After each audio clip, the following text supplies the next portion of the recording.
Okay. Welcome to Fairytale Flip, the what month are we in? September episode, and we are talking about Yara Ma Yha Who. I'm Vanessa Y. Rogers, and my co-host is Donna Lee Fields. And every month we come together to talk about fairy tales and flip them on their heads and kind of understand their underpinnings, understand their historical context, and what makes them mean something to our society today. Why have they stuck around for so long? There's a reason that these stories have continuously been told through the generations, and that's what we're really getting at today. We're diving into a very out of our comfort level story today, and we're going to talk about that a little bit. It's the Yara Ma Yha Who. If you've never heard of this story, definitely you're going to want to stick around because this is a fascinating story from the Aboriginal Australian mythology. So you're gonna want to hear this, and Donna is going to give us the summary of the story. Yeah, and I love this, Vanessa. I love how you're saying that we're going to explore why these stories last so long, especially this one, the Yara-Ma-Yahoo. It's so cultural, it's so tied to the culture. And so what we're going to do in this story, and you all can tell us if we do it well or not, we think that we've researched it pretty clearly, is show what I'm going to do. I don't think we talked about this, Vanessa. I'm going to show how in the European tradition, culture is not as tied to the story as in the Aboriginal culture in different ways. I'll say in different ways. And we're going to talk about whether you believe that or not, whether you agree or not. And also we want to say, Vanessa and I both have this experience as we're typing it and researching. We both wrote Aborigines, and both of us got our computers saying, no, you mustn't say that anymore. It's Aboriginal. And so apparently the politically correct term is Aboriginals. And so we're going to try to be as respectful as possible. And if we sort of cross the line, we apologize in advance, because I've spent the last, more than 6 decades saying Aborigines. So let's talk about the summary of this story. And again, it's very hard to get the actual story. You can get the history of it, but the story itself, Vanessa finally found, and you can find that on her YouTube channel. I have the history of it that I thought was really fun. This is a quick summary. The Yara Ma Yha Who is a very nasty, toothless vampire. He looks like a small red man with enormous head and octopus-like suckers for fingers, has no teeth again. It's a toothless vampire that may sound harmless, but beware. His gums are deadly. If you ever sit beneath an Australian fig tree, be very careful. The Yara Ma Yha Who is likely to jump on top of you, suck all your blood out, and then eat you. But wait, it gets a little more interesting. As soon as he's eaten you, he goes to sleep and then vomits you up again. His victims are miraculously reborn, but each time they're a little shorter and a little redder, and actually, eventually, they turn into a Yara Ma Yha Who themselves. So that is the story. Yeah, it's a crazy story. Now, you were the one who originally found this story. Where did you find it, and what drew you to it, Donna? What drew me to it? That's a scary question, because I'm not really sure. But what I was just looking for different cultural fairy tales, because I'm so drawn to the Northern European tradition. I think you are too. But I tried to branch out, and I love different cultures, and I just found this. And there are a lot of different monsters in the Aboriginal mythology, but this is one that I just found was kind of interesting. So the more I studied it, the more I thought, wow. Wow, am I ever going to understand this? So Vanessa and I have tried. Hopefully we're going to succeed. And, I don't know if you did any Google searches for images, but if you look up images, they are so widespread. I mean, no one can seem to really hone in on what this creature is supposed to look like. There's just so many different images of what the Yara Ma Yha Who looks like. There's descriptions of it, but there's different descriptions in different regions. And it's just a bizarre looking creature. Yeah, it's very bubbly. It's very bubbly. And so we're going to talk about the story, but this is also one thing that I told Vanessa right off the bat. This is kind of out of my comfort zone, because what I love doing with Vanessa on this podcast is digging into the story and looking at the details and trying to figure out the symbology of the motifs and the themes and all that sort of thing. But it's such a short story that what we needed to do was really dig into the culture behind it and talk about those sort of themes. So right off the bat, Vanessa, have you ever been to Australia, and what do you know about Australia? Aside from the facts I was going to ask you the same question. Okay. You got me. But just so you know, I have been to Australia, and so you have. I want to hear your experience, because I've never been. I've met a lot of Australians. I love the Australian cultures that I have come across. A lot of the people that I've come across are very laid back. You know, they use lots of fun language instead of like sunglasses. They say sunnies. They have at least I met a lot of people while traveling. And so a lot of those people were partying quite a bit. But I've heard that in Australia, there's quite a party culture, at least within, certain groups of people. The first thing that comes to mind, Donna, when I think of Australia, however, is that everything is out to kill you. I used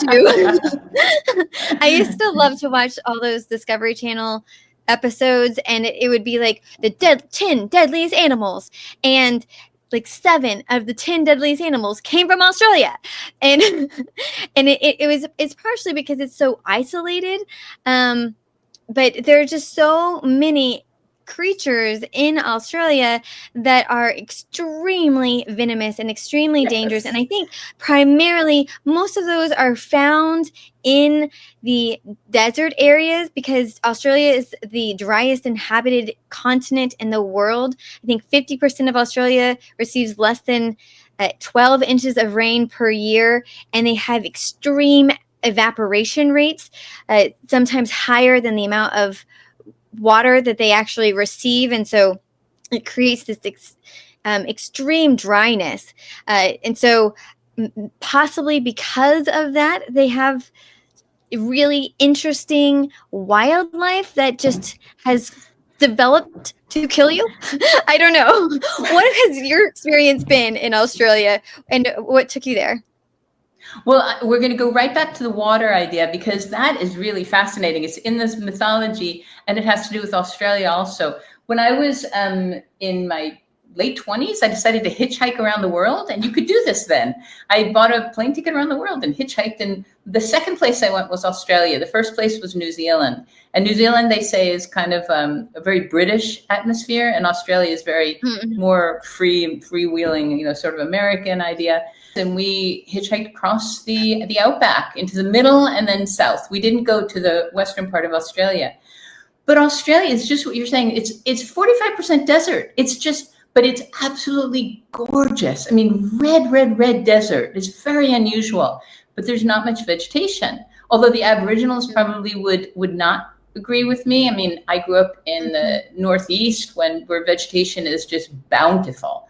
And it's a different type of vegetation. So yes, there are really venomous creatures in Australia, and you need to be very careful. But what I think that these monsters come out of is the very importance of warning children to be careful when they go out by themselves or with their friends, because they need to know what's out there. So the stories, we both did this research on different monsters in Aboriginal mythology, right? And we have these really scary creatures. Some hide out in the water, some hide out in the trees, some hide out in, who knows, in mountains.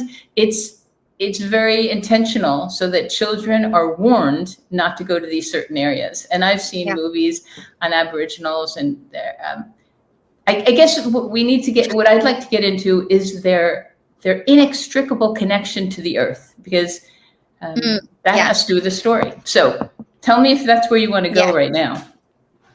Yes. I just wanted to throw out a few facts, because I find this really interesting. Australia is actually relatively the same size as the continental 48 states of America. So if you put Australia on top of America, the 48 states, not Australia, not Alaska and Hawaii, is almost the same exact size, but the population is so drastically different because of the dryness of the population of the desert.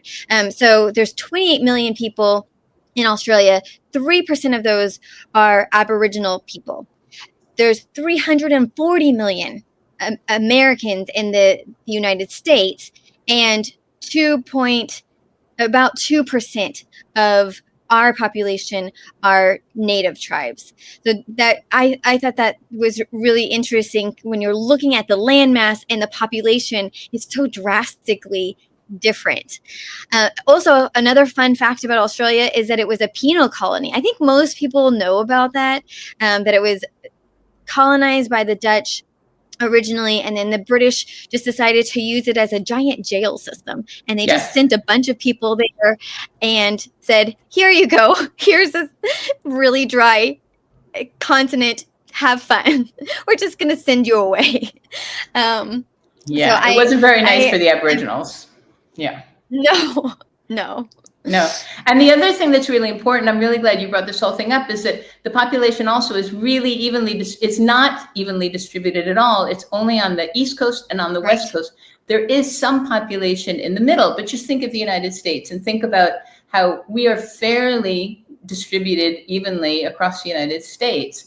But in Australia, this is some 70,000 years later when we have humans on that island/continent. And really, the population is only on the two sides because, as you're saying, it's very isolated. For most of the world, Australia is very far away, and you have to really want to go there if you want to live there. So there are huge farms, thousands and thousands of acre farms in the middle of the outback, but the population are on the two extremes. So what kind of farming do they do? Is it like ranching farms, or are they growing vegetation? Oh, okay. Should I pause it again? Here, I'll pause it. So we were talking about the outback and what's going on in the middle of the outback. And, it's not really nice because it's taking over the Aboriginals' land. That's basically it. And white people, as we're so awfully good at doing, we trample on the indigenous lands. And so what happened is the British came over and other people came over and started farming camels, for instance, or now they have cattle and they're doing, industrial things. But for our purposes, what they did was they took control over the land where the Aboriginals, you have a big question in your face. I had a lot of questions. I was like, why are they farming camels? Are they shipping camels across the sea? What are they doing? That was where my brain was. I just saw a documentary on it and I felt so badly because they're taking these beautiful camels who were free and all of a sudden they're, I have a problem with locking animals up. I'm a vegan, I believe in freedom, and all of a sudden these free camels were now in farms or doing work or whatever. Anyway, that's my story about camels, but it's all animals. We don't have to go there, but I was going to ask you, what do you, in your research of looking into the Aboriginal people of Australia, what did you find the most striking? My research of the Aboriginals, I think that there's no way to go past the fact that they believe that the land is alive, that it's a living being. And so they are stewards of the land. And so what they're doing is they're sort of conduits for energy coming down into earth. And the earth itself is a living being, and all of the plants are part of an expression of this living being. And their existence has to do with making her life easier. Their life has not been made easier. And so there's this tremendous angst about not being able to be out on the land and be out there as they want to be. And so these stories are before they lost a lot of that freedom. These stories are eternal. The Aboriginals are thought to be the oldest tribes in the human history, even older than a lot of the African tribes. And so their religious beliefs, their beliefs are about dreaming, dream time, about the eternal perspective of life, not just this timeline. And so I was working on the timeline, and then I was comparing the Aboriginals' idea of eternity, of everything has to do with eternity, and for instance, European fairy tales, which have timelines, which has a past, present, and future. Mm-hmm. And so I was going there. And you tell me this because you're such a master at researching and all different cultures of fairy tales. The only one that I could really think of that doesn't treat time as linear was more the Irish. Time is very mystical. And you can have people captured by fairies and stay in the past or go into the future. And there's sort of a feeling of nebulousness. What would you say? And I know we didn't talk about that, so I'm putting you a little bit on the spot. Well, I did a little bit of research on that topic because that really challenged me, to be honest. The Western timeline is very linear, whereas the Dreamtime timeline is called Everwin. It's vertical or a circular relationship, and the events of creation and ancestors and dreaming is always accessible, always continuously shaping. When we as Westerners generally talk about things, we talk about the past, we talk about the present, we talk about the future, but for them, it's all kind of combined, which in actuality, if you talk to physicists, I think that they would probably agree more in line with this concept, but it kind of, for our mindset, it kind of blows our mind, and it's hard to picture that because of the way that we've been raised in our culture. And that was something that really challenged me when I was thinking about the Aboriginal culture. There were a lot of things that challenged me when thinking about this particular Aboriginal culture, but that in particular, I find hard to grasp onto. I find the line really easy. I'm really into time. I really like understanding where I am at what time and scheduling my day out specifically. My husband is the opposite. He's very bad at time.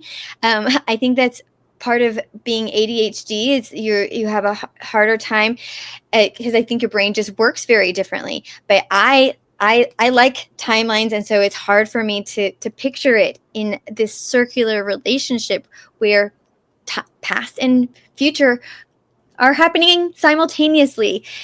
Those are my thoughts. No, that's perfect, because we are taught, it's so societal. We are taught that, for instance, I'm from the East Coast, and time is very important. Time is inflexible. When someone tells you that you need to be somewhere at 11 o'clock, you need to be there at 11 o'clock or you are offending that person. Then I lived in New Mexico, and there's a big Latino influence, and it's like, you can be there 11:10, 11:15, don't worry about it. But I realized one time my sister visited me in New Mexico, and I said, all right, we'll meet at 11 o'clock.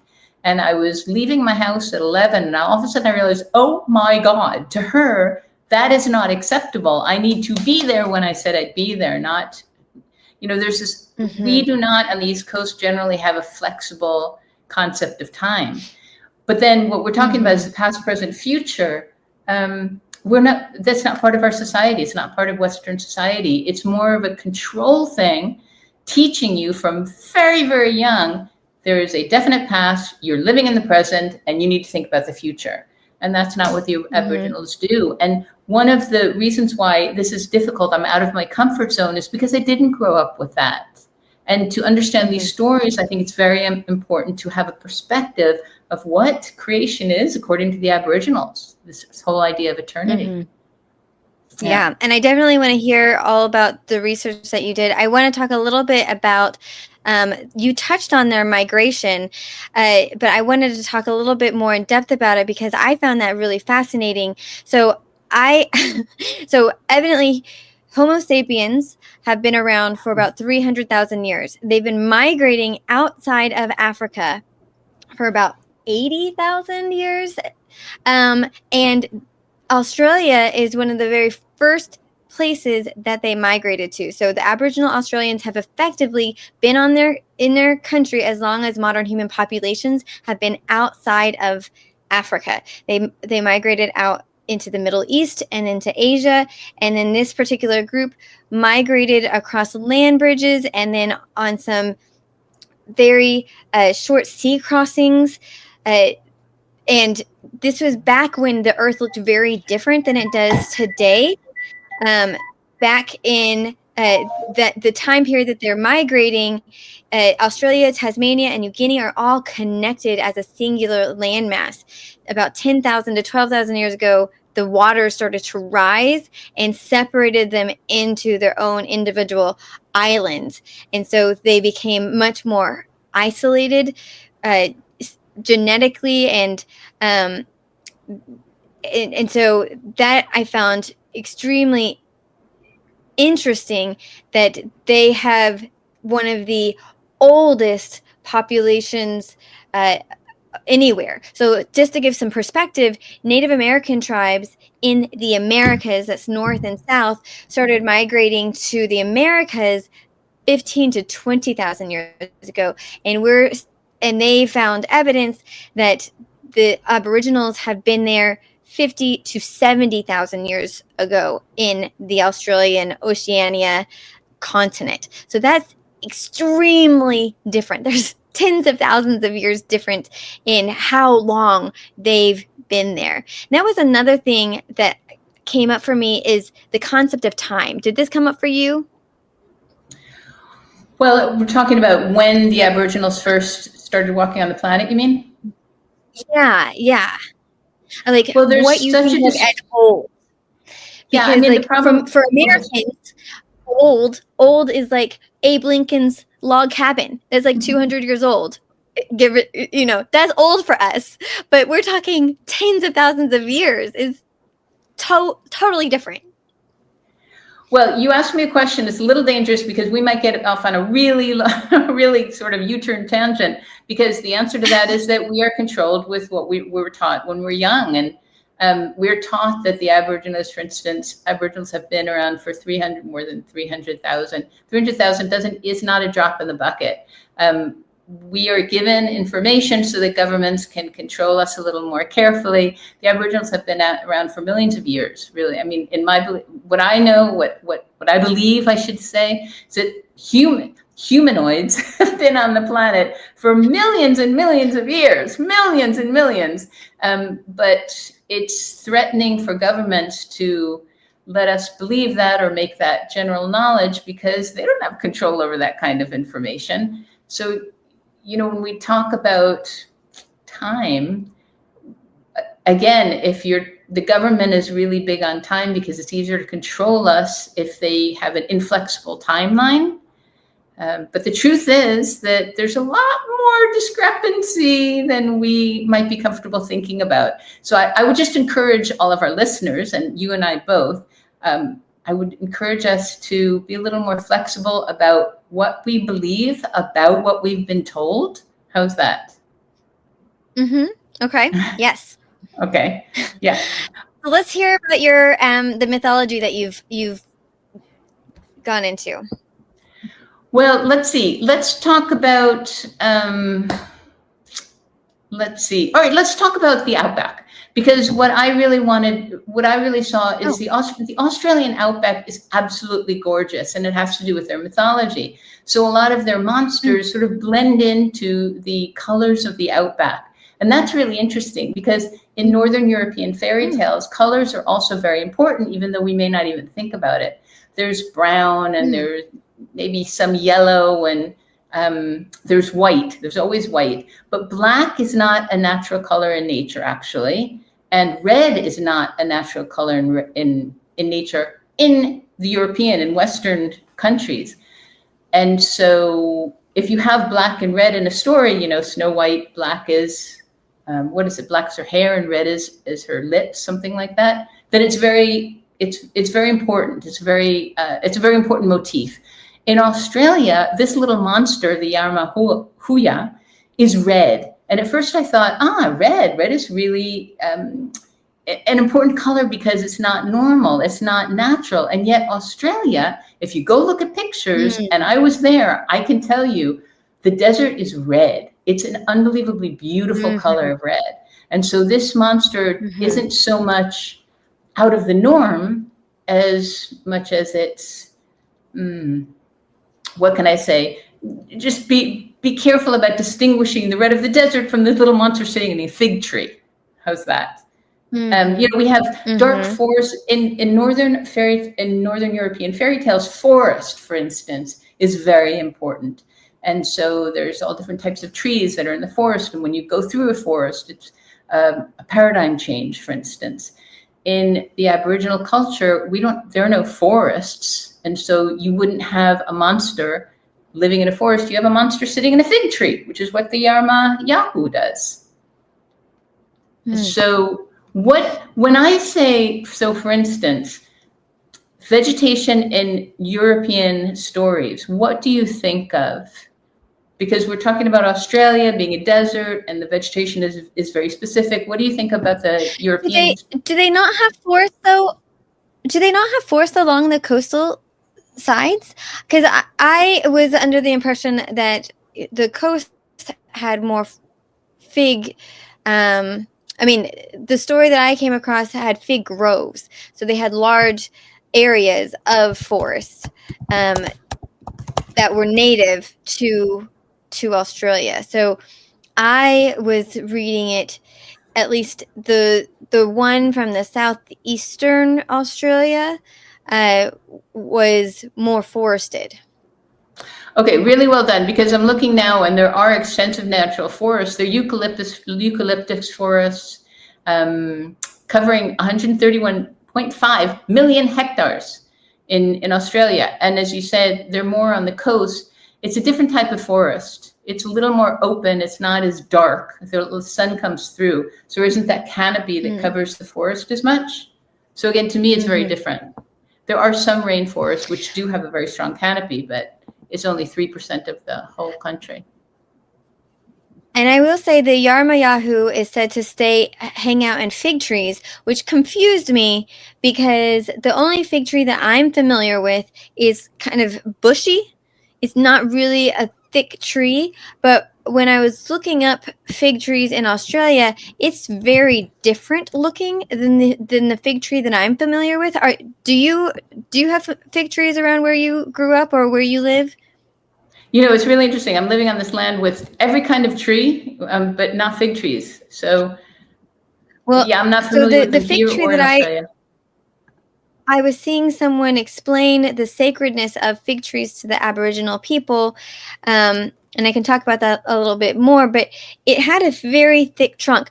The fig tree that I have growing in my backyard has like a tiny, just kind of has like little branches that grow up and then grow up tall, but it's nothing that someone could sit into. And so I was having a hard time imagining something sitting in a fig tree, but it's just a different breed of tree. So it's very much a much taller tree and much sturdier branches than what I had been picturing in my brain.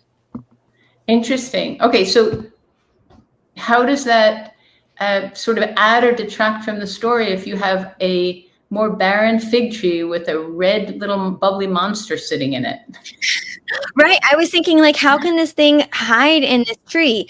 But I will, can I just say that the sacredness of the fig tree is important to the story, because it highlights the connection between the people and the natural settings.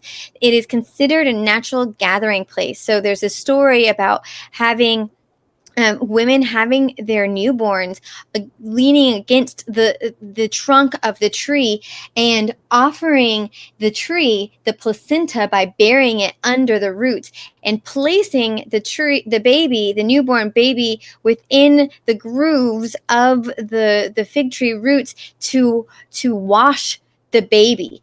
And there's an ancestral connection because it's believed that these fig trees house spirits that link to the dream time, which is part of the Aboriginal mythology that we're going to talk about. And the tree itself represents resilience and interconnectedness. So the fig tree is not by accident in this story. Yeah, I can't imagine that it is. But again, what you're describing is another way for the Aboriginals to show the connection to nature. And the trees are living spirits, and each tree has a spirit, its own spirit living inside it. And so you're offering the baby to the fig tree as if saying, here's another steward for you. We are inextricably connected to you, and we honor you. We are here for you. Mm-hmm. And so here's another new baby for you that will take care of you. And so all I can, all that comes up for me is that it's because they need to be very diligent about what's going on above them, below them, to the left and to the right of them. They need to create this little monster sitting in a fig tree to make sure that, a venomous snake is not up there about to fall on them, which could very well happen. Yes. Or spider, for instance. Yeah. So I wanted to talk about the water a little bit, because one of the elements of the story is if the Yara-Ma gets a little impatient about falling a victim, it will go to the tribes and drink all the water out of the well. And I thought that was kind of interesting because it's very specific in Australia. Living in a desert, water is survival. So water is very literal in the story. I don't know if I love making things into deeper meaning. And in this case, I can just say that it's very literal. Whereas again, in European fairy tales, water has many different meanings. Water is more abundant. It's more abundant in the United States. It's more abundant in Europe. And so it's not necessarily as a motif for survival. Water in European fairy tales can be, for instance, to purify. There's an illustrator that you and I know very well, Gustave Doré, who illustrated a lot of Perrault's stories. And for him, water represents feminine purity and also pain.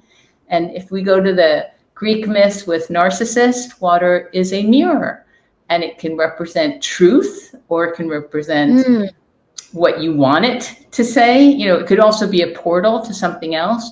So I thought that was really interesting. Again, getting to my comfort zone of playing with one motif in the story of water and how different it is in different cultures. So did you come up with anything like that? Yeah, it made me think of, I didn't think about water in that way, but there's a story that I read to my kids, and it's the old woman who made rice dumplings, and it's this little Japanese folktale where this woman is escaping from onis at the end. They're just like these giant monsters.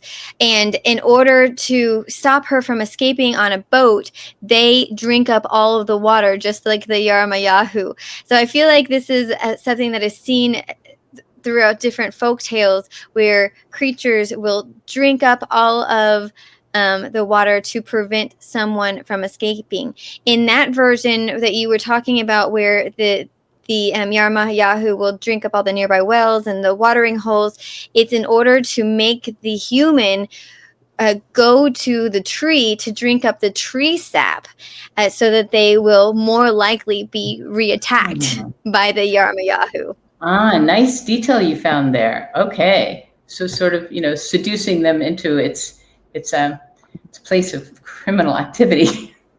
Yeah. Yes. It's forcing them towards the trees again. All right. And so what did you get about blood? Because this is also, first the Yara-Ma-Yahoo will suck all the blood out of its victim and then suck the person into it, to its very being, and then regurgitate it all. So it's, it can walk around. But how did blood resonate interesting. for you? So when I initially think about blood, my initial reaction is bad, right? We think about blood being on the ground. If one of my children is bleeding, bad, right? If a vampire is sucking your blood, bad. But really, blood is so crucial. It's our life force. It represents vitality. And when we don't have blood, that's bad, right? And so it's interesting that Yes. my initial reaction is blood bad, but really it's the draining of blood, the lack of blood is really what I am having that reaction to. And the Yara-Ma-Yahoo, instead of being a vampire like we think in European fairy tales, or not fairy tales, folklore, the vampires use fangs, right? And then they suck up the blood using the mouth.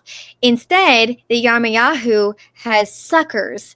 And Has no sometimes teeth. these suckers have, yeah, no teeth. They have suckers on their hands and their feet, and they can cut into the flesh, and then from their hands and feet, they suck up the blood. But they leave just enough to keep the person alive so that they can run away and be swallowed by the version that I found and told on my YouTube channel is the queen comes and she swallows the person whole after the colony has already drained a lot of the blood. And then she's the one who's regurgitating him back out by the water. But I think that the similarity between the European vampire and the Yara Ma Yha Who is interesting because both victims can be transformed into the same creature that attacked them to initially, right? Because when a vampire can turn its prey into a vampire by performing specific rituals to turn it into a vampire, the same is true for the Yara Ma Yha Who. If you were swallowed enough times and attacked enough times, you turn into the predatory creature that you were initially afraid of. And so it really is this representation of respecting spiritual and social rules.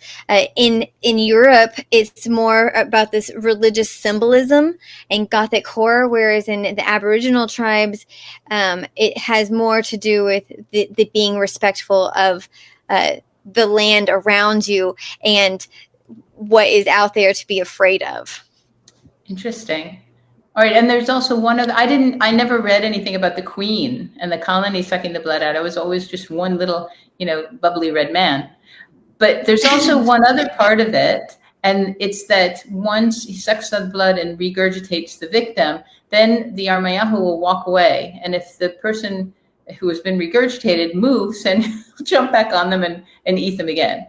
But if the person learns to play dead and not move, then the Yara-Ma-Yahoo walks further away. But it's a long process. It walks further away, and then it spends a half a day looking at the victim, and it'll walk a little further, spend another half a day. And to me, all that means is that it's to teach the children about discipline, being really careful about what animals are seen by them, because they need to be stone still, and so that there won't be a victim. That's what I got. Yeah, that's really interesting. So I found something else on that because there's this variation that I came across that is not found in all of them.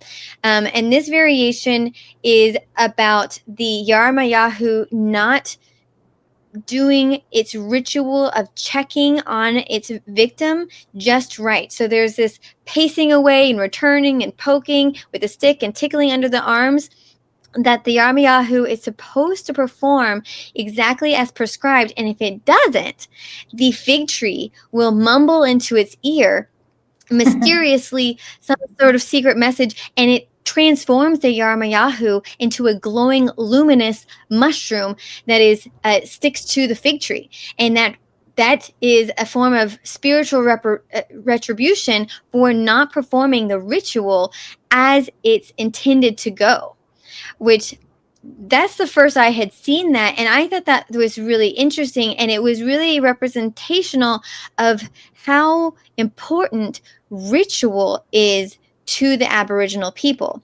And that was something that challenged me as well. Did you come across the importance of ritual and that when you were looking into the Aboriginal culture? Yeah, I mean, that's just an integral part of them. The ritual is fundamental to their belief system and their lives. So even those Aboriginals that were captured, kidnapped as young children and brought into Western societies, still followed the rituals. And if you want to go so far as that they were still able to telepathically communicate with their elders, they were still taught as much as they needed to know, so that when they finally were freed, some of them they could go back to the outback and continue the rituals. Is that some of the things that you found?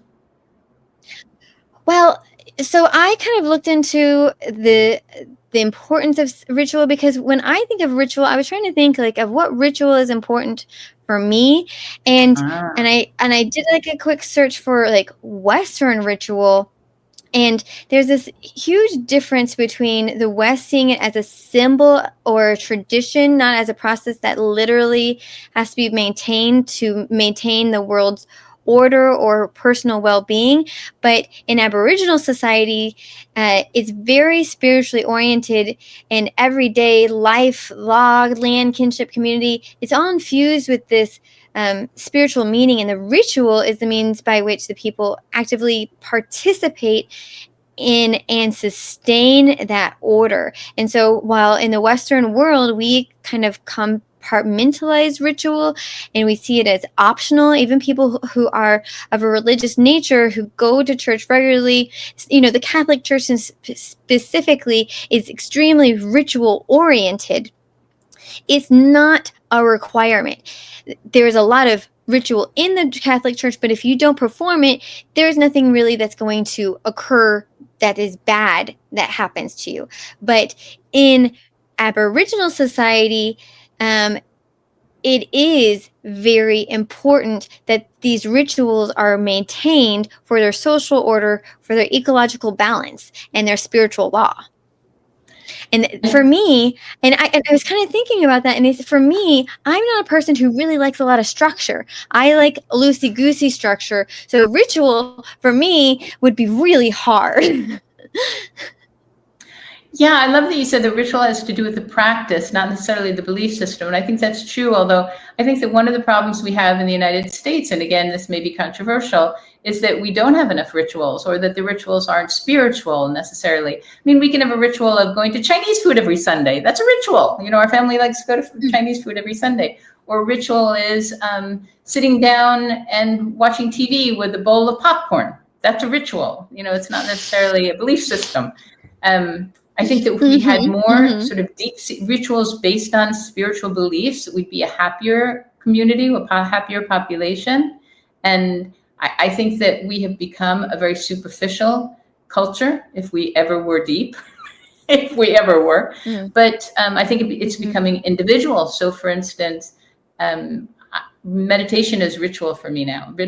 I meditate twice a day, and that becomes a ritual. Now, it's challenging because I did not grow up that way, and that's not part of the Western society to make meditation a part of your daily life. But so for me, it's more in the Aboriginal perspective that is absolutely fundamental. Practice meditation. Am I being kind of clear? So yeah. Superficial rituals and deep-seated rituals. And I think that we both are seeing is that the Aboriginals have deep-seated belief system in their rituals, and they're trying to teach their children the importance of continuing the practice of those rituals. I agree. Yeah, absolutely. Yeah. And there's just one other thing, Vanessa. I wanted to just go back very briefly to the whole blood topic in the story where the Yara Ma Yha Who sucks out the blood. And maybe you know this. There's a story I read when I was young. I do not know which it was, and I wish I remembered, where there was some character who was isolated out in the desert, and he explained that he drained some of the blood from his wrists and heated it over a fire and drank heated blood, and that's what kept him alive. So it doesn't his own blood. His own blood. His own blood? The only thing he had. He didn't have water. He didn't have food. He kept alive by drinking his own blood, which I found fascinating. It just brings and he boiled survival. He boiled it for some reason. If I knew which story it was, I could remember why he boiled it. That's crazy. Yeah. That's a really interesting story. So in other words, blood is important on many different levels. Yeah. I wanted to talk a little bit about the thoughts. There's some theories, two main theories about the origin of the story. I mentioned, I think when we were talking about the Persephone and Hades story about mythic memory or folk memory, and I use the Noah's Ark example as a time Noah's Ark is a story that's in the Old Testament, but it's not just found in the Old Testament. It's found in stories and cultures all over the world, which indicates to a lot of people the Old Testament has the story of Noah's Ark, but it's found, the story of an epic flood is found in stories across cultures. And so it's thought that this is a story that it holds meaning. It's based on a natural phenomena or a true event. A Trojan War is an example that I recently found as well. It's found in Homer's Iliad, of this 10-year epic saga. And for centuries, people thought it was just a story, but archaeologists recently found in excavations that there is some geographical descriptions of Troy that match some findings that they found in modern day Turkey to indicate that the city of Troy might have actually existed. And so all of that to say is that there's two main theories of what the Yara Ma Yha Who might be based upon, because there's no actual creature that scientists or anyone has currently seen with their eyes that is alive that match this description. Did you come across anything like that? Or have any thoughts before? No. I mean, of all ahead. the mythological figures that are associated with Aboriginal mythology, no scientist has ever seen any of them. I mean, some of them, right? They might have seen an animal that have been like abnormal, but nothing like the actual mythology. Yeah. Right. So the two main theories that exist is, one is Malay settlers, so people from Malaysia came with their stories of the tarsier. This is a creature that you probably are not very familiar with. They have like giant eyes. They're really tiny. They have suckers on their hands. They're carnivorous. They're purely carnivorous. They jump out of fig trees, and they jump onto people out of fig trees. I don't think they actually intend to attack people, but they have jumped onto people, and so it's very scary. Yoda is actually based off of this actual animal. They have, and so they can jump sometimes over 5 meters, and so there's some people who believe that the Malay settlers' stories of this creature mixed with the original story of the Yara Ma Yha Who to kind of make it what it is in modern day. And then the second theory is this extinct Australian lion called the Thylacocarnifex. It's an Australian marsupial lion. And it's a carnivorous marsupial that lived 46,000 years ago, and it would drop on its victims from fig trees. And it was a very formidable, powerful tree-dwelling creature that would have been very frightening. But neither one of these are reptilian. And in the Yara Ma Yha Who story, it's described as frog-like. Although there are some versions where there is hair on the creature. So it's more ape-like. So, maybe. No, I love it and I'd love our listeners to really look at the images of these animals, because there's some that are real, as you're saying, and they're bizarre. They're bizarre looking because they're so different from what we're used to in the Northern Hemisphere. And so the Aboriginals had a lot of time sitting around the fire to make a lot of stories about these unusual characteristics. I do want to touch on one other part of this is religious beliefs. And I don't think that the Aboriginals, we can call their beliefs religious, because religion or maybe you can, depending on what your definition of religion is. When I say religion, I think of church and temple and a structure and dogma. You were talking about the practice, the ritual. I say dogma, which has a little bit of a negative connotation. But their stories are infused with their beliefs, and we can say they're infused with their religious beliefs, if you want to use that word or not. European stories are a little bit different. I think it's more societal. I think it's a little more about magic. I think it's more about wishes and dreams. And I'm interested to hearing if you agree with this. Hans Christian Andersen had a lot of religious motifs in his stories. And actually, I sometimes find it a little uncomfortable because I love the story. I love the plot. I'm not that comfortable with the Christian motifs. But it's not completely common in all Northern European fairy tales. So what do you think about using religious motifs in stories? How do you think it adds and may subtract from the effect of the story? Well, I think a lot of these stories are intended to provide structure and provide an understanding of the wider world. And I think that this story does just that, right? It's told to children to keep them out of areas that will definitely provide harm to them, right? There's lots of dangerous things in Australia that will hurt you in any wilderness area, right? There are lots of things that can hurt you when you leave the comfort of your community. And so wandering alone is always, in almost all of these stories across the board, across cultures, almost always warn individuals against wandering alone, wandering away from the culture, straying off of the path. And so this story in particular is used to help to keep its children safe. We talked about La Llorona several episodes back, and how it's told today to children is a very frightening story, right?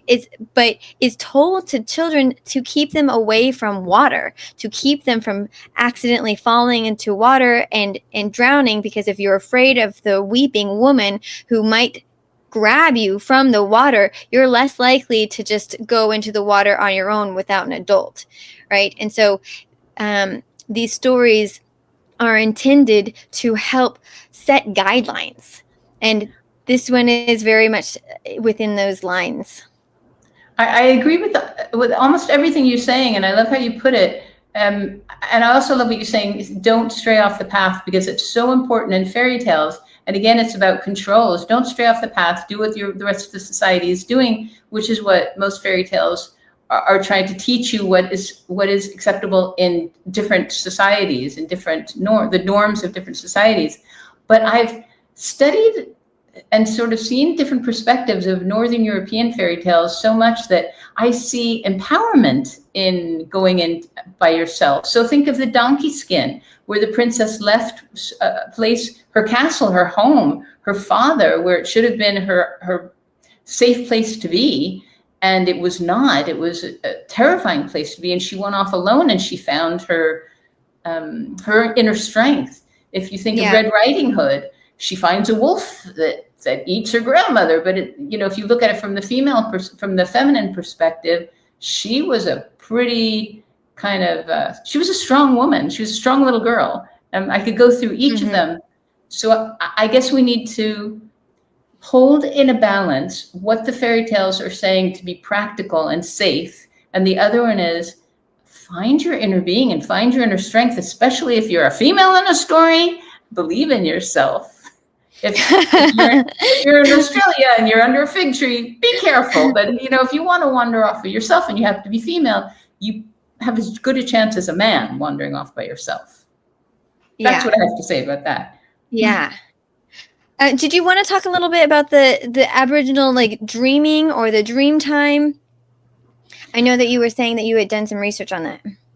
I've done a little bit of research, but it's one of those things. If you'd like to talk about it, I encourage you to do so. I have not, even if I researched it for a month, it would not do it justice. If I did it for a year, maybe I could do it justice. And so I don't want to belie any of their belief systems. So why don't you tell us what we can find if we go online and find out what dream time is? It's basically their origin story of how the world came into being. And as you were saying before, it is encompassed by everyone, eternal time concept. And so basically the idea is that these supreme creators from the dreaming are responsible for creating the land and the people and the laws and the culture. And then once they finished creating the world in which we currently live in, they imbued the land and the landscape and the trees and the mountains and the animals with their life force, their beings. And so that is strikingly different than the Christian viewpoint of this omnipresent, omnipotent God who created it from far away, and then is from up high looking down, whereas the Aboriginals see divinity and spirituality in the land. And for me, that was a really striking point in the mythology, because the Christian dogma, especially, there's more conservative ones that have this idea in which humans are intended to be dominant over nature. It's intended to be tamed and controlled. And one of the stories that came up for me while I was thinking about this was Walt Whitman has some poetry that he was writing in the 1850s, and a lot of the people who are coming over are very fearful of the woods and of the natural order, and they're trying to tame it. And he's saying, no, we need to be respectful of nature. We can live in harmony. We need to see it as a spiritual democracy, basically. And it's very contrast to this Christian philosophy of taking control of nature and exploiting it, and taking everything of value from it so that we can use it for utility purposes. And anyway, so that was striking for me. No, and I love that you brought up Walt Whitman, because he was very, very deeply spiritual. Most of us don't know that about him. And I studied his poetry because I was a poetry major in college, and it never comes up. I mean, it doesn't come up how he was mystic. He was a mystic.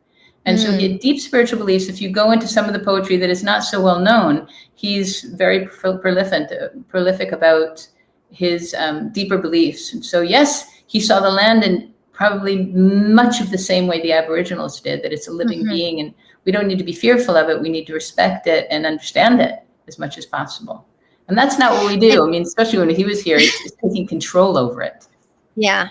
And putting myself in the mindset of the Pilgrims, I can understand that fear, right? I can understand why they would be scared of the natural world, because there's a lot of things that are dangerous in the natural world. So I have a respect for both viewpoints, because wandering into the woods, there are lots of things that can hurt you. So you can have a love and a respect for them at the same time. You just like when you're approaching any wild animal, you can love it from a distance and have respect for it, but not necessarily go up and pet it, right? Because it will probably bite your hand off or attack you. So I try and remember that they're coming into this world that is so drastically different from what they know and they've experienced. And so I see where they would have this deep-grained fear. Right. And I just say, then be educated and talk to the Indigenous people and find out what they know about it. But, that's... I'm wondering if there are any other details you want to talk about the story, because otherwise I'd love to wrap this up and talk about now that we've talked about this, what the highlights of our conversation has been. Yeah. Highlights. What are your highlights? Okay, what are your highlights? Yeah, I know. No, go ahead. Put me on the spot. It's good because I just did it to you. I think that I can answer the question you asked me in the very beginning, what attracted me to the story. And I think that I've been sucked into such a different culture that it's definitely pushed me out of my comfort zone. And I got angry. I got angry about it, and I got a little nervous about it. And then when I just finally realized what I could do was, when we learn something new, a fact is that we learn it and assimilate it much more easily when we hold it next to something we already know. That's a fact. Yeah. So when you learn a language by learning the same word in the language you're comfortable with, et cetera, et cetera. And so when you're learning a new concept, you wrap it around something you already know and then twist it into something new. So basically what I've done with this and with your cooperation is take this story that made me a little bit uncomfortable, more than a little, because it had to do with such a vibrant, intensely spiritual culture, and make ties to what I'm more familiar with, Western European societies and cultures, and find a new respect for both. How's that? Yeah, I didn't have the anger that you were describing, but I definitely had discomfort because there were a lot of elements to the Aboriginal culture that really threw me. Really were so drastically different than elements that I am familiar with. So, for instance, the fact that they had no written language kind of threw me. The Australia was discovered by the Europeans, the Dutch travelers in the 1700s, and the Aboriginal society had been there for tens of thousands of years in Australia, and they have tons of traditional knowledge and lots of rich culture in their storytelling and their music and all sorts of elements, but they have no written they have no writing system. And so I had to kind of back my brain up in my bias against cultures and communities that don't develop a writing system, because that's so ingrained in our society. It's so important for us to be able to teach our children how to read and to write, because that's how we pass on our story. We think about, the Viking culture didn't really have much of a writing system. The Inca Empire, the Mesoamerican cultures, they didn't have writing systems like we do, like with an alphabet, but they had large populations and complex governments without that written language. And so their society was not lesser than ours just because they didn't have a written form. But it's so hard to conceptualize a society that bases its entire traditions and knowledge and stories in oral transmission. That's something that I really struggled with, because, when we were talking about Sleeping Beauty last time, we could see how the story transformed throughout all of the different writings.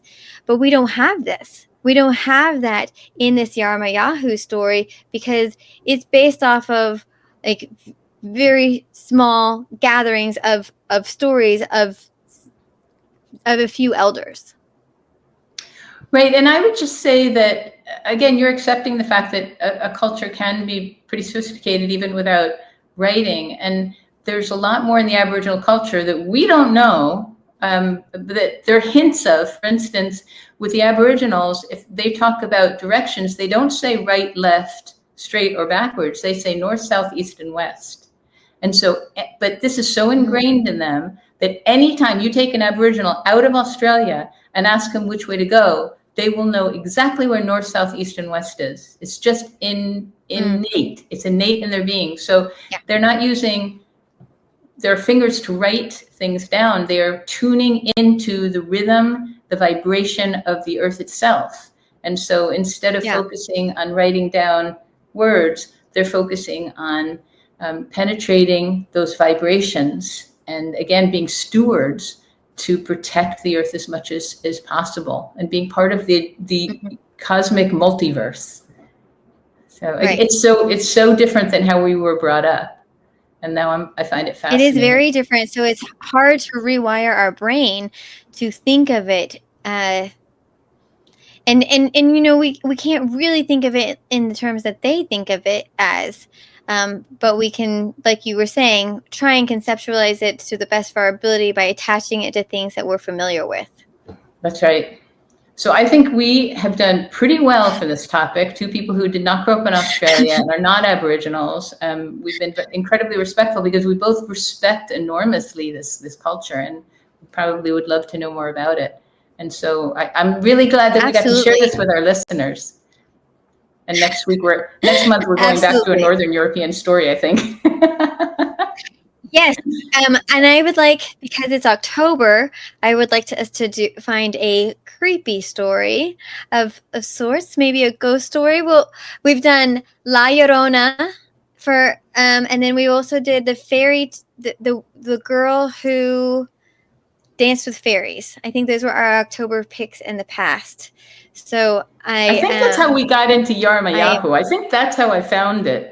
Gory monsters. Oh, I think really? this was supposed to be October of 2024, and so a year later we're doing it. Now you asked me how I found it. That's how I found it. That's okay.